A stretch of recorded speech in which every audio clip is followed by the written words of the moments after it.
There is still time to correct this most grievous misunderstanding, Mr. Carter. The Dagger of Amon Ra must be returned to Egypt. Stay out of my way, or I'll thrash you within an inch of your life. Surely you can find a way to accommodate everybody's wishes. Who are you to tell me what I can do with my own property? Your property? What authority did you have? The authority of the Egyptian Antiquities Service. So if you don't like it, I suggest you waddle on back to Egypt and complain to your own government. Would it not be better to work this out diplomatically? This isn't a case for diplomacy. It's a case for your acceptance of the situation. It is not just my acceptance at issue, Mr. Carter. Frankly, some of our people are quite upset, moved to take drastic measures if need be. Are you threatening me, you malodorous little man? Mr. Carter, there are some who would rather fight back than allow their country to be stripped of its national treasures. Any fat savage who lays a finger on my exhibit, or threatens me, will find himself in deep trouble. Do I make myself clear? As clear as the water of the oasis, Mr. Carter.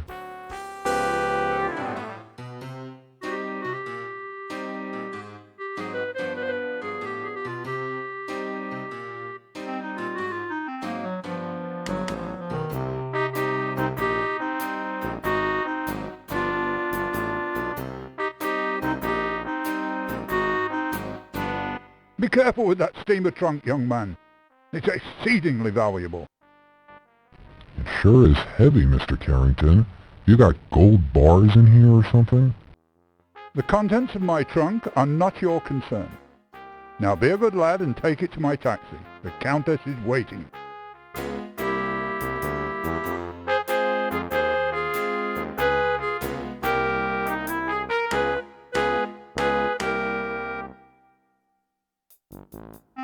New Orleans, 1 week later. Are you sure you've got everything? Yes, Daddy. You've got Sam's address at the paper? Yes, Daddy. You've got the money I gave you? Yes, Daddy. Don't worry. Put some money in your shoe. New York's a big city, and there's a lot of crime there. Look, I'm going straight to the paper. What could possibly go wrong? Let me give you a little more money, just in case. Dad, I've got to go. Godspeed, Laura. Call me as soon as you get there. I'll be fine, Dad. I'm going to make you proud of me. I already am, honey.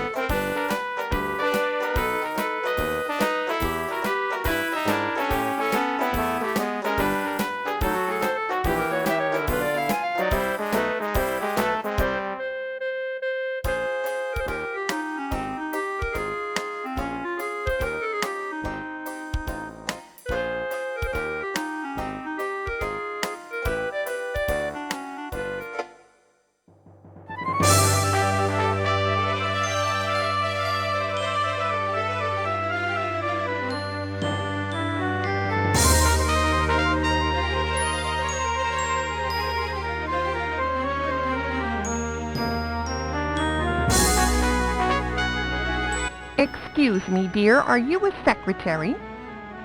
Actually, I'm starting a new job as a reporter for the New York Daily Register News Tribune.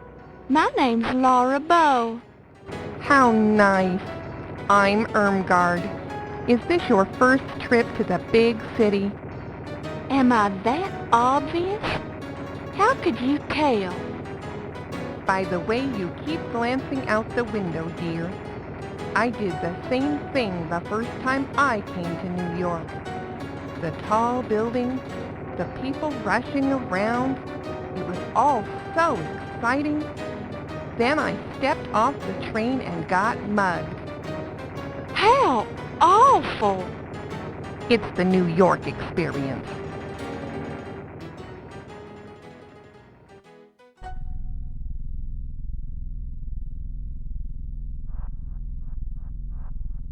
Thank you, dear. You're very kind.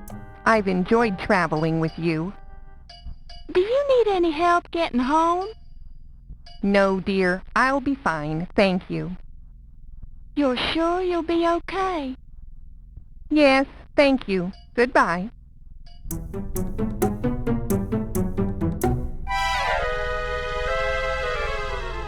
Goodness gracious! My suitcase! Can you spare a dime, miss? Certainly, sir. I'm always ready to help those who are less fortunate. Well, that's just peachy. Give me all your money then. Excuse me? Hand it over. This seems very unfair. Welcome to New York, kid.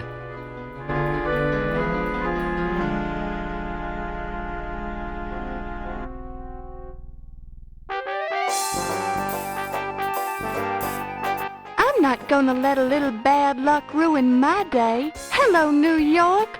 Laura Bow has arrived.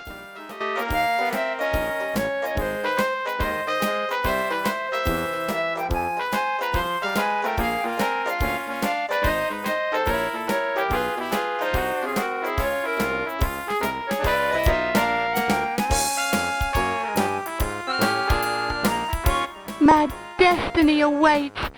Nothing can stop me now.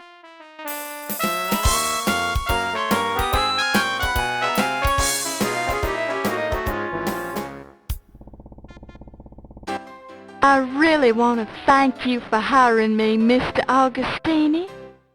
For hiring you? I don't even know who you are. I'm Laura Bow. I believe you know my father, John Bow. Ah, John Bow's daughter. Now I remember. How is he? He's fine, and he says hello. He wanted to know if you still had that newspaper clipping on your wall about the explosion of the Hindenburg building in New Orleans. Yes, your father was the first cop on the scene of the explosion, and he let me into the wreckage so I could cover it for the paper. I rescued Rupert Hindenburg from his burning office, wrote about it, and made a name for myself as a reporter. I owe John a lot for that. Think you could handle being a reporter for a big city paper? I'll do my best, sir. We usually just hire men for this job. It's rough out there, and you're kinda small.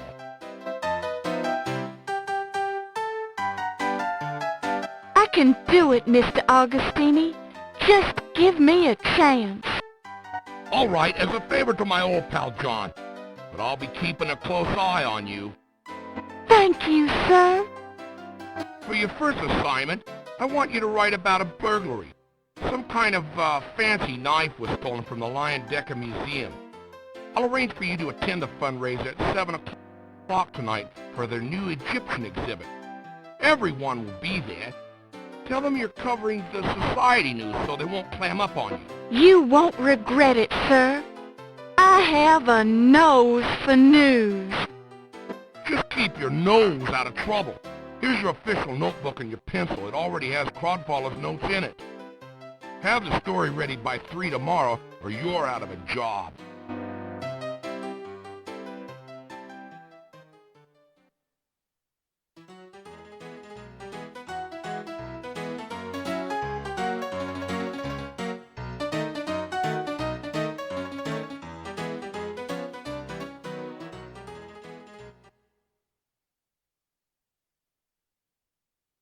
Laura Baines, right?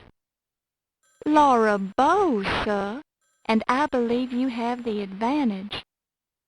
Crodfaller Rhubarb, ma'am, though you can call me Rube. So I suppose you've already met Sam. Yes, he's very colorful. Don't let him shake you. He's tough on the outside, but inside he's got a heart of stone. I'm sure he... Pardon me? What did you say? Never mind, just pulling your leg. Why don't you take this desk right here and we'll get you settled in? That's very kind of you. Mr. Augustini sort of left me on my own. I have to start on this story about a burglary at the Lion Decker Museum.